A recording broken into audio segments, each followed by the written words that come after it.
As the saying goes, guys, numbers don't lie. And I've got some shocking new details to show you, some data and metrics that are eerily similar to some predictions I've previously placed on this channel, as to show you how close XRP truly is to becoming that #1 cryptocurrency in the world. Also, we've got a few different breaking stories that came in I want to get out to you guys in a timely fashion. All I ever ask is if you do like talking about both Ripple and XRP, drop an X in the comment section, smash that like button, and share this video. Let others around the world know what is truly happening in this digital revolution. Once again, thank you all the support from XRP holders all over the world for yesterday's video. Now, Brad Garlinghouse here today put out 2025 is here, and the Trump bull market is real. For Ripple, this is even more personal after Gensler's SEC effectively froze our business opportunities here at home for years. The optimism is obvious and very deserved. Now, today, 75% of Ripple's open roles are now US based, while over the last 4 years, the vast majority of hires were outside of the US. We signed more US deals in the last 6 weeks of 2024 since the election than the previous 6 months. Team Trump is already jump-starting innovation and job growth in the U.S. with Scott Bessent, David Sachs, Paul Atkins, and others at the helm. And they aren't even in office yet. Say what you want, but the quote, Trump effect is already making crypto great again through his campaign and in his administration's day one priorities. Boom. As also pro-crypto lawyer John Deaton, friend to the XRP army for years, has offered the incoming Trump administration to lead a probe in Operation Chokepoint 2.0. Now, I want to touch on this briefly before we get into some numbers, which are shockingly close to some numbers I've put out on this channel. Great work, says Stuart Alderati to Chief Legal Officer of Coinbase, Paul Graywall. A former bank GC, Stuart Alderati says, these letters scream one message: shut down everything crypto related ASAP. Not just the products and services mentioned, writing directly to the board is a rare and deliberate step. These letters are crafted to send shockwaves through the bank. As the chief legal officer of Coinbase had wrote, we finally got the unredacted OCP 2.0 letters from the FDIC. It took a court order, but you can now read them yourself below. They show a coordinated effort to stop a wide variety of crypto activity, everything from basic BTC transactions to more complex offerings. Now, what does all of this just tell us? That we've got pro-innovation, pro-crypto coming in, and the exposure of corruption that we know has been in place for years now is being once again exposed. Now, at current prices, guys, XRP could flip Ethereum at $4.36 and BTC at $21. I know on this channel several times I've talked about my bull case is $21 for XRP. That's outside of a flip of the switch.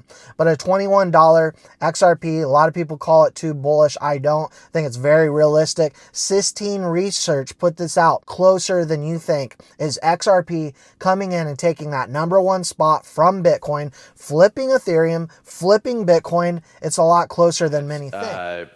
I do think what has happened at GPI is a big step forward. You know, for 40 plus years, we had a construct around how cross-border correspondent banking worked. It worked, but it had a lot of limitations. We're seeing that move forward, but I think it's a step forward when you're switching from kind of, you know, if I may, horse and buggy to, you know, hey, can we make the horse and buggy go faster? Sure, but if we can actually just move to a Ferrari, let's do that. So you've said before that you think there's a world where Ripple could take over Swift. Well, I've also said I thought there was ways we could work with Swift. Let's talk about that. Let's talk about the horse and buggy. The horse and buggy is Bitcoin and Ethereum.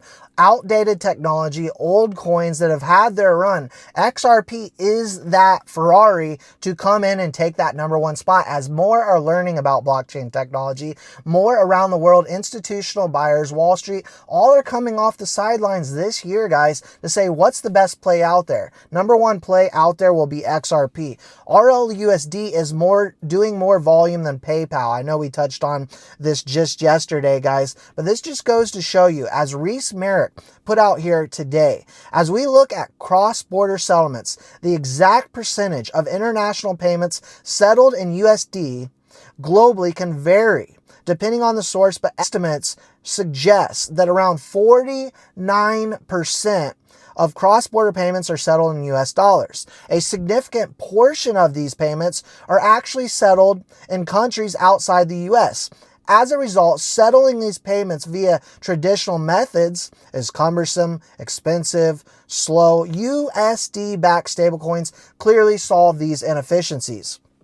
Now, chain analysis data further indicated that 1.5 million transfers are sent daily with stablecoins, with 91% of the transactions valued below 10,000. So the biggest bulk of transactional volume is in the lower denomination, suggesting a substantial retail usage of stablecoins. Lastly, the current market cap right now for stablecoins is $210 billion, but over the next few years, it is forecasted to rise to $2.8 trillion in market cap. The rise of stablecoins will continue to dominate and bridge the gap between DeFi and TradFi, and we're excited at Ripple to be a part of the journey. Now, why did I share this number? It is just one sector, the stablecoin market, that we're going after that's going to send trillions into the ecosystem. It doesn't take a whole lot to move this market, and it doesn't take a whole lot to move XRP versus what it takes Bitcoin. A $21 XRP here today takes over Bitcoin and becomes the #1 biggest cryptocurrency in the world. In the near term, put smoke. Ripple payments will integrate RLUSD stablecoin in early 2025. This makes it easier for businesses and users to adopt Ripple's payment systems, boosting XRP's role as a bridge currency. Valor XRP staking ETFs to launch in 2025. These ETFs give investors a way to earn staking rewards, which will bring more money to the ecosystem and increase demand for XRP. XRP ETF launch, Ripple IPO, and the Ripple lawsuit, all to be dropped in 2025. These developments collectively enhance XRP's legitimacy and accessibility. An XRP ETF enables institutional investment. The Ripple IPO raises confidence in Ripple's ecosystem. Legal uncertainties paving the way for price growth. This is all being extensively documented by institutions in the background. In the third image here, you can see an interesting comparison between Ethereum and XRP, some foreshadowing perhaps. Guys, we are going to flip Ethereum. We're going to flip Bitcoin. XRP will be the #1 cryptocurrency in the world. That's why I continue to say XRP is exactly where you want to be. Let me know your thoughts, your opinions in the comment section below, guys, and I'll see you all in the next one.